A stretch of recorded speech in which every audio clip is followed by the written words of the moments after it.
बकरे को साथ लिए राक्षस आगे बढ़े। भयावह घाटियों और रक्त सुगंध से भरे मार्गों को पार करते हुए वे अंततः काली घाटी पर पहुंच गए।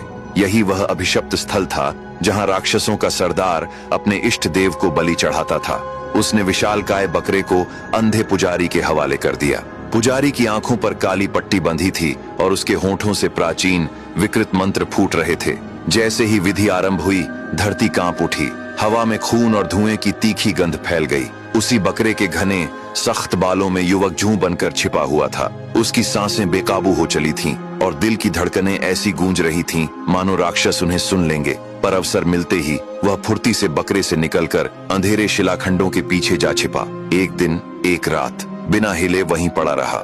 दूसरी रात के अंतिम पहर उसकी देह पुनः मानव रूप में लौटी और तभी उसे रानी के शब्द याद आए। कांपते हाथों से उसने वह लाल लहू निकाला और पी लिया। जैसे ही रक्त उसके गले से उतरा, उसका शरीर बदलने लगा। नसों में ज्वाला दौड़ पड़ी, आंखें अंधकार में चमक उठीं। अब वह पिशाच बन चुका था। बिना एक क्षण गंवाए वह पूर्व दिशा की ओर निकल पड़ा।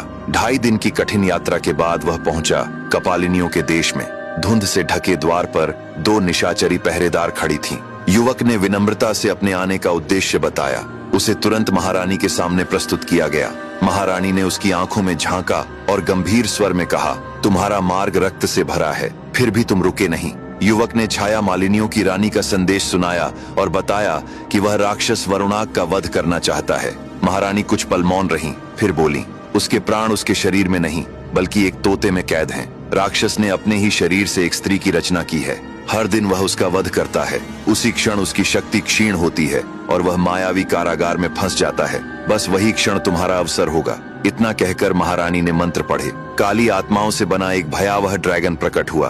फिर उन्होंने कहा, इस पर सवार हो जाओ, यही तुम्हें तोते तक ले जाएगा। जैसे ही युवक उस स्थान के निकट पहुंचा, राक्षस को आभास हो गया। धरती फटने लगी, आकाश काला पड़ गया। पूरी शक्ति के साथ राक्षस वहां आ पहुंचा। आंखों से आग बरसती हुई, मुंह से विष टपकता हुआ और शरीर से धुआं उठता हुआ। पर उसी क्षण युवक ने एक ही झटके में तोते की गर्दन मरोड़ दी। तोते की चीख के साथ ही राक्षस की छाती फट गई। उसके शरीर से काली आत्माएं निकलकर आकाश में विलीन होने लगी। वह घुटनों पर गिरा और जमीन छूते ही राख में बदल गया। तोते से मुक्त हुई मृत्यु चक्र शक्ति को युवक ने एक शीशी में बंद कर लिया। अब आगे की कहानी जानने के लिए देखिए अगला भाग।